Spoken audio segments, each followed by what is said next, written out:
ओम। आइए सर्वप्रथम परमपिता परमात्मा का निज नाम ओम का श्रद्धा से उच्चारण करते हैं।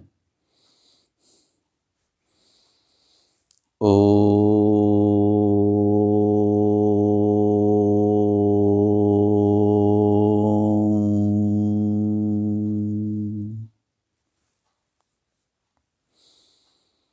प्रवर पुनीत आत्माओं,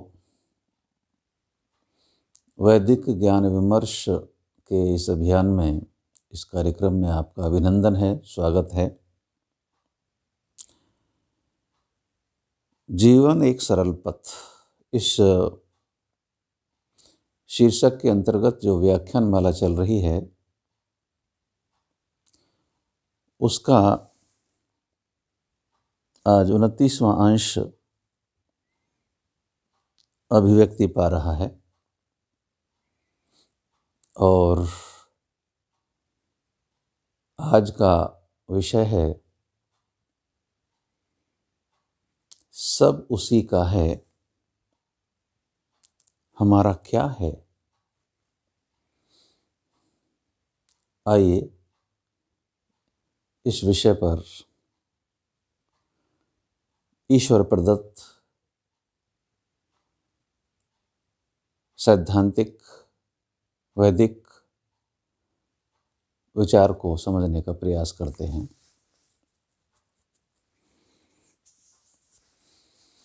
परमपिता परमात्मा ने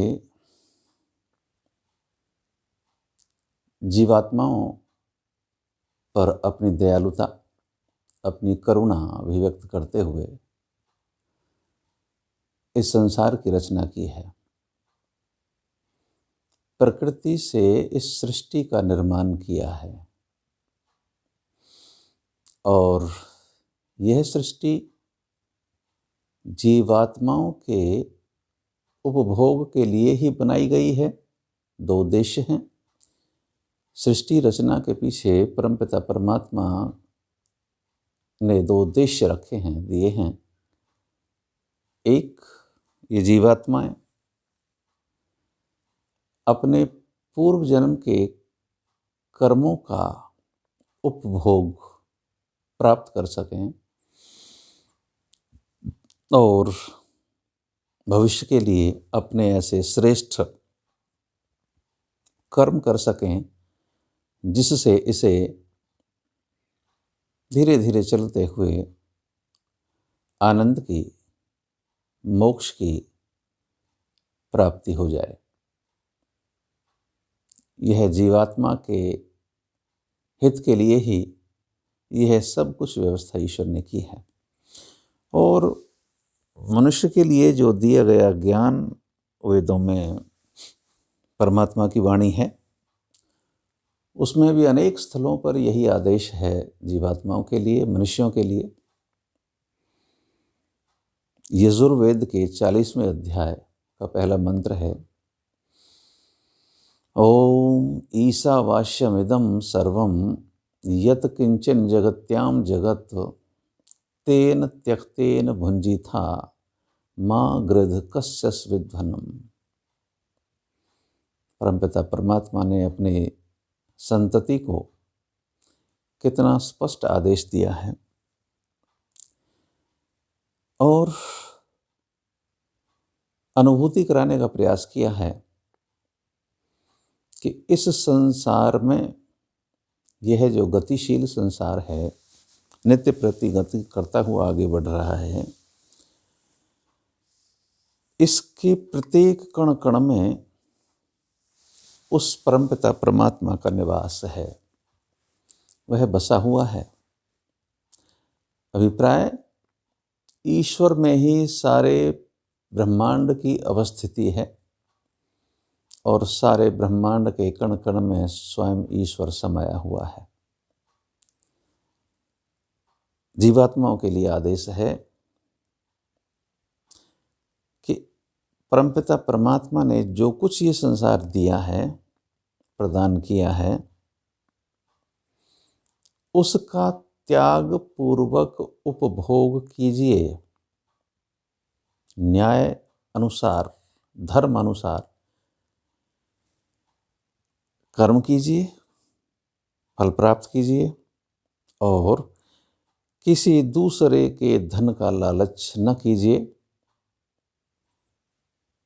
और यह सारा धन, यह सारी संपत्ति, यह सारी सृष्टि उस सुख स्वरूप परमपिता परमात्मा की ही रचना है।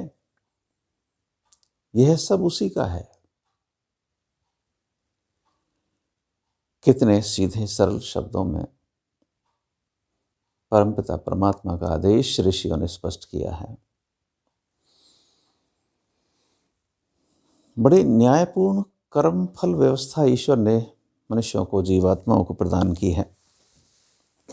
किंतु हम हैं कि अपने अहंकार, अपनी अज्ञानता, अपने मिथ्या ज्ञान में लिप्त रहकर सब कुछ भूले हुए होते हैं और स्वयं को अकर्मण्य, दरिद्र, असहाय इस दशा में जानकर समझकर नित्य प्रति अपने उस पिता, दयालु पिता पर ही आरोप प्रत्यारोप गढ़ते रहते हैं। यह हमारी अज्ञानता है, यह हमारा मिथ्या ज्ञान है। आइए कुछ संदर्भों में इसे समझने का प्रयास करते हैं। एक निर्जन वन में एक ऋषि वृक्ष के नीचे अपनी बनाई कुटिया के सामने ध्यानमग्न बैठे थे। तभी वहां पर एक साधारण दरिद्र गृहस्थी पहुंचता है, मुनि के चरण स्पर्श करता है, ऋषि की समाधि भंग होती है, ध्यान मुद्रा से बाहर आए, पूछा,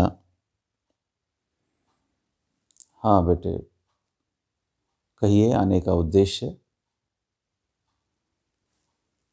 वह व्यक्ति बोला, महाराज बहुत दुखी हूँ, बड़ी विपत्ति में हूँ, जीवन से निराश हो चुका हूँ। ऋषि बोले, जरा स्पष्ट बताइए क्या समस्या है।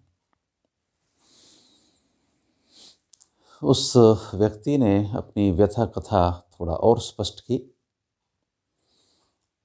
बोला कि मेरा छोटा सा परिवार है, कच्चा खपरेल का फूस का घर है, कोई काम धाम नहीं मिलता है, बहुत विपन्न अवस्था है, दरिद्र अवस्था है, अपने बच्चों का पालन पोषण भी मैं ठीक प्रकार से नहीं कर पाता हूँ, बड़ी मुसीबत है।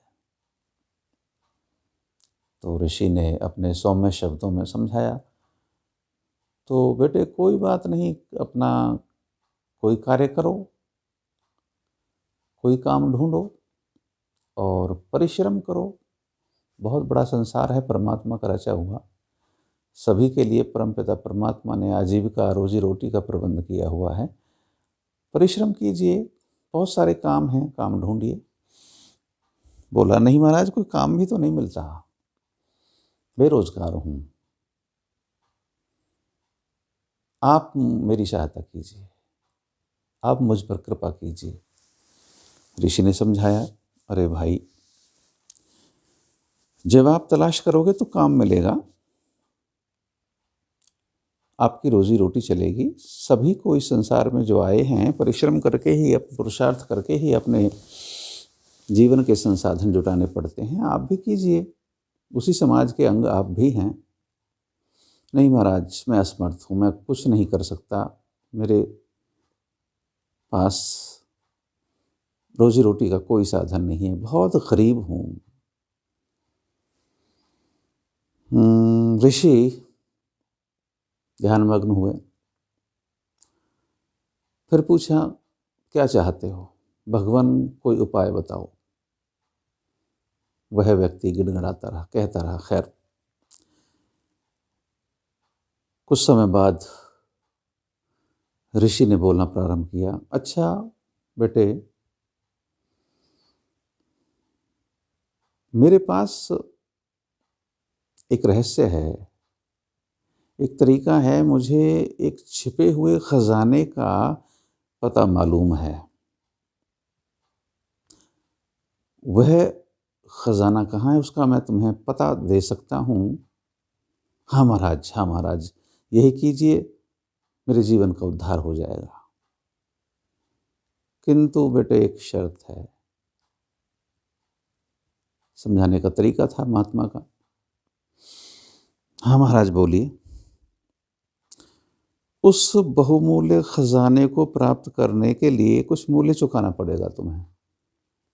महाराज मेरे पास तो कुछ भी नहीं है, मैं क्या दे सकता हूँ? नहीं बेटा, बहुत कुछ है आपके पास, तो बताइए ना महाराज। वह व्यक्ति शीघ्रता में था, सुनने के लिए आतुर था।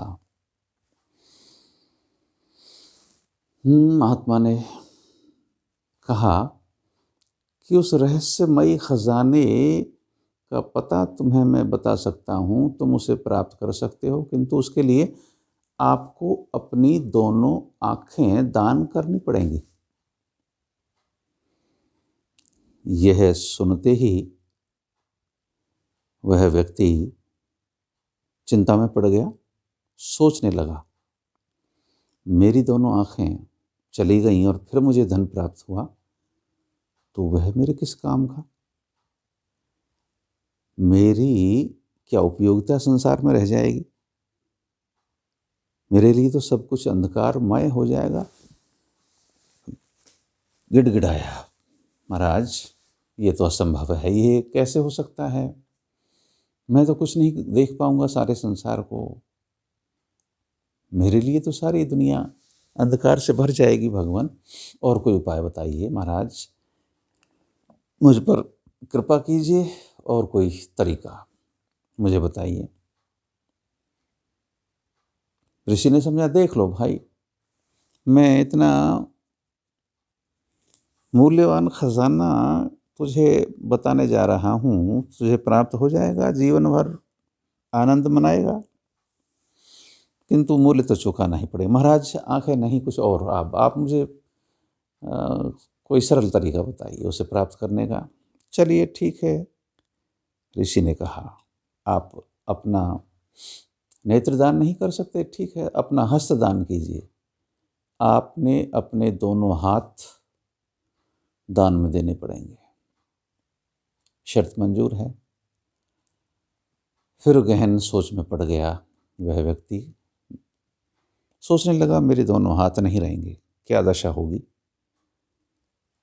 न मैं अपने दैनिक क्रियाकलाप कर सकूंगा, न वस्त्र पहन सकूंगा, न नहा धो सकूंगा, भोजन तक नहीं कर सकूंगा, ये मेरी दशा हो जाएगी। ठीक है, उस धन से मेरे परिवार की समृद्धि होगी, मेरे बच्चे, मेरी संतान संपन्न हो जाए, किंतु मेरा क्या होगा? असमर्थ सा अनुभव कर फिर से बोला, महाराज कोई और उपाय बताइए, यह तो असंभव है। ऋषि बोले, नहीं नहीं भक्त, कुछ तो अर्पण करना ही पड़ेगा। चलिए ठीक है, आप हस्तदान नहीं कर सकते तो अपने पैरों का दान दीजिए। सोच लो, बहुत अमूल्य खजाना बता रहा हूँ तुम्हें, सारा धन तुम्हें प्राप्त होगा और एक बड़े श्री संपन्न परिवार की तरह आपका समाज में स्थान होगा। सोच लो, फिर से बार बार चिंतन करो। दरिद्र व्यक्ति फिर से सोच में पड़ गया और बोला, महाराज यह भी असंभव लग रहा है, मेरे पैर ही न रहेंगे तो मैं तो एक शव की तरह अपने घर चारपाई पर पड़ा हुआ, सब कुछ असमर्थ, संसार के उपभोग मेरे किस काम के? भगवान दया कीजिए, कोई और उपाय बताइए। अंत में ऋषि ने समझाया, बेटे वह परमपिता परमात्मा बड़ा दयालु है, हम सभी उसी के संतान हैं। उसने, सोचिए आप कि हमें कितना बड़ा धन का भंडार, खजाना दिया है, मूल्यवान वस्तुएं दी हैं। जिस धन को पाने के लिए आप अपने नेत्र दान नहीं कर सकते, इसका अर्थ हुआ कि आपके नेत्र मूल्यवान हैं। मैं जो करोड़ों का खजाना तुम्हें बताने जा रहा हूँ, उससे आपके दोनों हाथ मूल्यवान हैं, उससे आपके दोनों पैर मूल्यवान हैं। और इतनी मूल्यवान वस्तुएं परमात्मा ने तुम्हें प्रदान की हैं, तो सोचिए कि आप कितने धनवान हैं। क्यों हीन भावना को अपने हृदय में स्थान देते हो? आप विपन्न नहीं हो, संपन्न हो। परमपिता परमात्मा की संतान कभी विपन्न नहीं हो सकती, दरिद्र नहीं हो सकती। दरिद्र हमारी सोच, हमारा दृष्टिकोण, हमारी अकर्मण्यता, हमारी निष्क्रियता, यह हमें दरिद्र बनाती है। उठो, जाओ, कार्य ढूंढो, काम की तलाश करो, परिश्रम करो, पुरुषार्थ करो। बड़ा विशाल संसार है ये,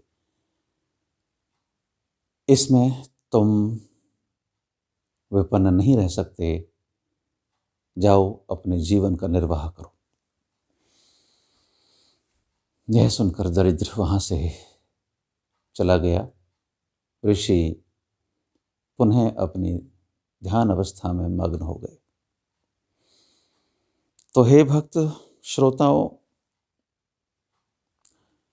वास्तविकता यही है कि परमपिता परमात्मा ने सारे संसार की रचना की है तो जीवात्माओं की, अपनी संतान जीवात्माओं के लिए, उनके सुख के लिए ही इस संसार को रचा है।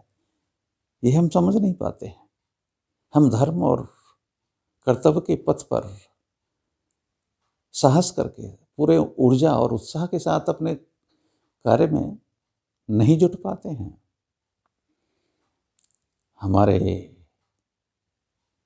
अपने विवेक, अपने ज्ञान में इतनी सारी खामियां रहती हैं और हम पतन के रास्ते पर चल देते हैं। इसके जिम्मेदार, इसका दायित्व हमारा है, हमारी अपनी गलतियां हैं। परमपिता परमात्मा ने तो हमें संपन्न ही बनाया है, विपन्न तो हम स्वयं बन जाते हैं अपने गृहे हुए कर्मों के कारण।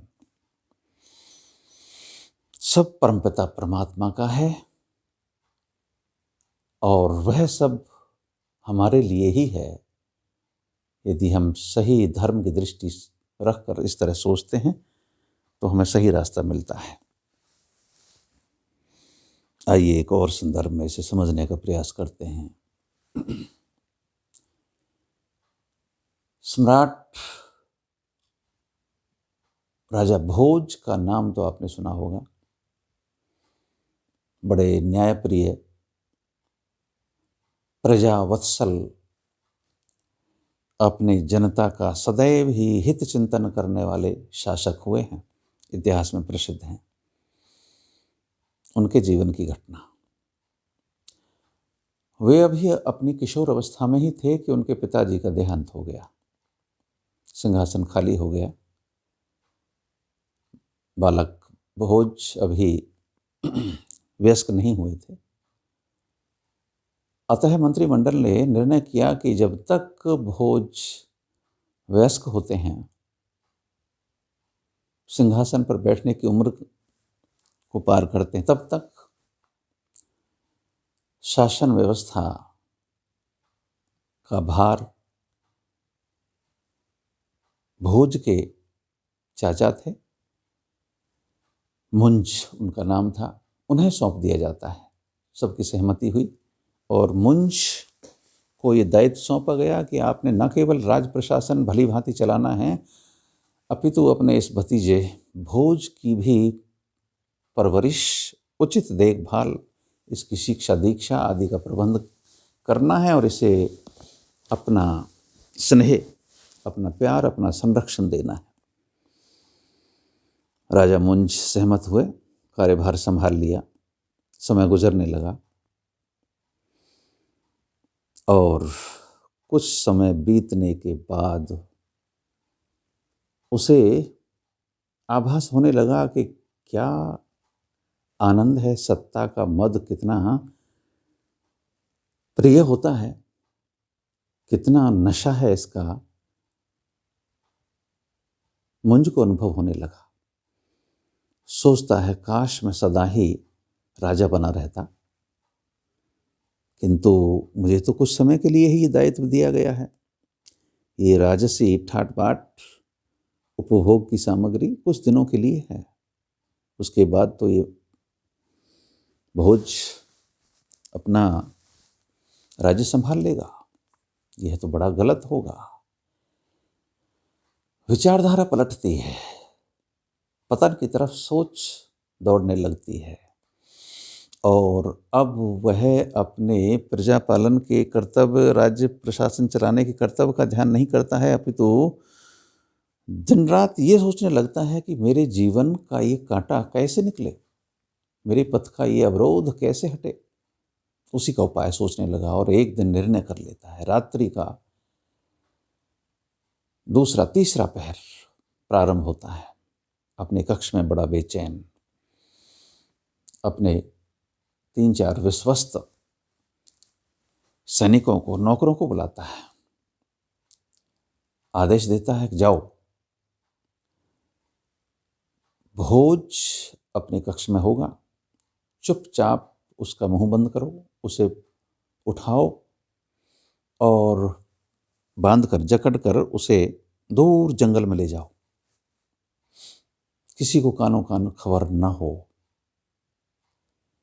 वहां उसका वध कर दो और प्रमाण के लिए, मुझे दिखाने के लिए उसकी आंखें निकाल कर लाओ। इतना निर्मम, इतना जघन्य आदेश सुनकर सैनिक कांप उठे। बोला, आदेश तुम्हें दिया है, जाओ ये कार्य करो, अन्यथा तुम्हारी मौत निश्चित है, किसी को पता नहीं चलना चाहिए। खैर बेचारे विवश कर्मचारी वही कार्य करते हैं, भोज को ले जाते हैं वीरान निर्जन वन में। उसे वहां पर एक वृक्ष से बांध देते हैं। भोज पूछता है कि हाँ, हे सैनिकों, आप मुझे यहाँ क्यों लाए हो? उन्होंने सारा आशय स्पष्ट कर दिया, सारा मकसद बता दिया। तब वो बोले कि महाराज, हमने तो आपका नमक खाया, हम तो बड़े वफादार हैं आपके राज्य के, आपके पिताजी के शासन के, आपके भी, किंतु हमारी मौत निश्चित है यदि हमने ये कार्य ना किया तो। आपको मारने का आदेश, आपके वध करने का आदेश हमें दिया। तो भोज ने कहा, ठीक है, कोई बात नहीं, आप अपना काम पूरा करो, किंतु मेरा एक छोटा सा निवेदन है। मैं एक भोजपत्र पर, एक कागज़ पर कुछ लिख देता हूँ, आप उसे ले जाकर एक बार मेरे चाचा मुंज को दिखाओ। वो फिर भी मारने का आदेश दें तो फिर मुझे आप यहाँ पर मेरी हत्या कर देना। वे सैनिक 2 वहीं पर रह गए और 2 सैनिक उस संदेश को लेकर के राजमहल में पहुंचे। बड़ा बेचैन इधर से उधर अपने कक्ष में भ्रमण कर रहा था, घूम रहा था। वह मुंज निद्रा नहीं थी आँखों में, क्योंकि एक जघन्य अपराध करने जा रहा था और व्यक्ति जब पाप करने निकलता है तो उसका अंतःकरण, उसकी आत्मा उसे कचोटती है और परमपिता परमात्मा की ओर से भी साफ निर्देश आता है, गलत दिशा में जा रहे हो। अब जीवात्मा पर निर्भर है कि वह मानता है नहीं मानता है, ईश्वर के उस संदेश को, संकेत को सुनता है नहीं सुनता है। खैर, दरवाजा खटखटाया, नौकर पहुंचे।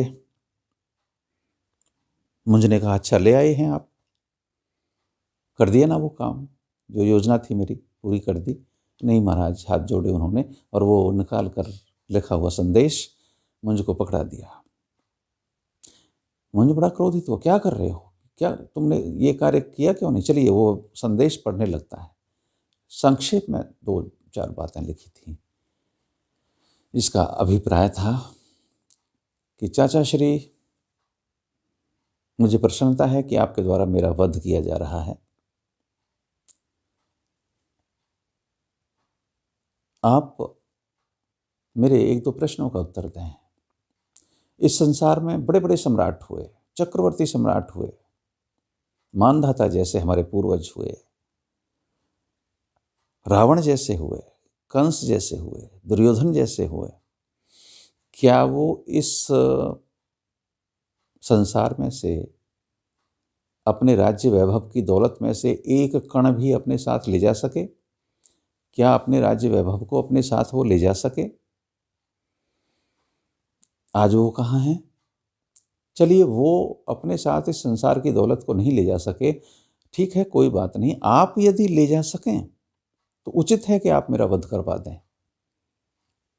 किंतु यदि आपने भी सब कुछ यहीं छोड़ दिया, छोड़ना पड़ा, तो मेरा वध कितना उचित है, आप सोचें। मैं भयभीत नहीं हूं, मैं तो प्रसन्न हूं कि आपके द्वारा, आपके आदेश से मुझे इस संसार से मुक्ति मिल रही है। आप स्वयं निर्णय लें और इन नौकरों को आदेश दें। यह सब पढ़कर, सोचकर उसका अंतःकरण उद्वेलित हो गया। आंखों के आगे अज्ञानता का जो पर्दा पड़ा था, सारा साफ हो गया और मनोवृत्ति पुनः बदल गई। अब निर्णय लिया, आदेश दिया, तुरंत जाओ, शाही बग्घी तैयार करो और चलो वन में, जहां मेरा पुत्र बैठा हुआ होगा।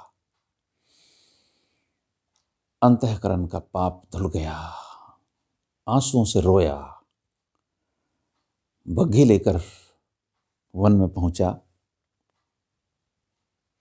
दौड़कर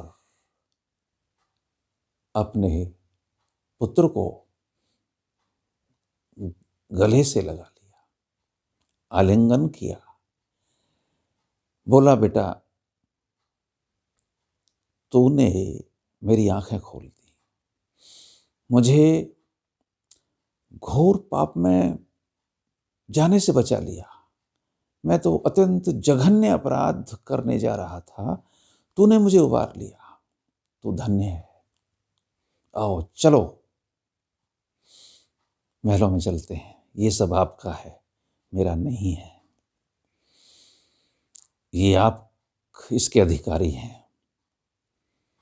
बड़े स्नेह, ममता, अपनत्व से अपनी गोद में बिठाकर भोज को मंच राजमहलों में ले आया। सारी दशा परिवर्तित हो गई, सब कुछ बदल गया। अंतःकरण का मैल आंसुओं से धुल गया, अंतःकरण स्वच्छ और निर्मल हो गया। हे भक्त भद्रजनों, संसार की वास्तविकता ये है कि जीवात्मा अपनी बहुत अनंतकालीन लंबी यात्रा पर निकला हुआ है। उसका यह पथ अकेले का ही है, अकेला ही संसार में आता है, अकेला ही यहाँ से जाता है। कुछ अवधि यहाँ पर जीवन जीने के लिए मिलती है, शुभ कर्म करने के लिए मिलती है, अपने आत्मिक उद्धार करने का हमें अवसर परमात्मा देता है, इस संसार के पदार्थों का उपभोग करने का अवसर परमात्मा हमें देता है। सारा कुछ उद्देश्य सृष्टि रचना का परमपिता परमात्मा ने हमारे लिए ही तो उत्पन्न किया है, हमारे लिए ही तो उपलब्ध कराया है, हमारे कल्याणार्थ ही तो सब सृष्टि का सृजन है। यह वास्तविकता है कि सब कुछ परमपिता परमात्मा का दिया हुआ है। सांसारिक धन दौलत संपदा, इतना ही नहीं, इससे हट कर देखिए, जिस शरीर में हम रह रहे हैं, यह भी तो परमात्मा की दी हुई संपत्ति है। यह शरीर, इसमें दसों इंद्रियां, ज्ञानेंद्रियां, कर्मेंद्रियां, अंतःकरण, मन बुद्धि चित्त अहंकार जैसे उपकरण, ये सब साधन परमात्मा ने इस जीवात्मा के लिए ही तो प्रदान किए हैं। यदि ईश्वर ऐसा न करता तो यह जीवात्मा तो असहाय पड़ा था, मूर्छित अवस्था में पड़ा था, क्या बनता इसका। इसलिए सच्चाई यह है कि ईश्वर ने सब कुछ हमें दिया है, किंतु यह हमें समझना है कि यह सब परमपिता परमात्मा का है, हमारा नहीं है। परमपिता परमात्मा को ही हमें अपना आत्मसमर्पण करना, उसी के उपासना ध्यान में हमें लगना है। परमपिता परमात्मा का ही उत्तम आनंद पाने के लिए ही तो हमारा जन्म है, हमारा जीवन है। हमें इस संसार के अंदर रहते हुए भी अपने जीवन की दिशा बदलनी पड़ेगी। अपने परमपिता परम दयालु, अपनी वह मातृशक्ति, अपना वह आचार्य है, उसकी शरण में हमें जाना पड़ेगा। यदि जीवन में हमें आनंद और सुख की प्राप्ति करनी है, मोक्ष की ओर चलना है, तो हमें परमपिता परमात्मा के चरणों में आत्मसमर्पण करना ही होगा, उसी की ध्यान उपासना में बैठना होगा। परमात्मा करे हमारी बुद्धि में इस प्रकार के संस्कार आएं और हम उस रास्ते के अनुमार्गी बने। ओम शम ओम शम ओम शम।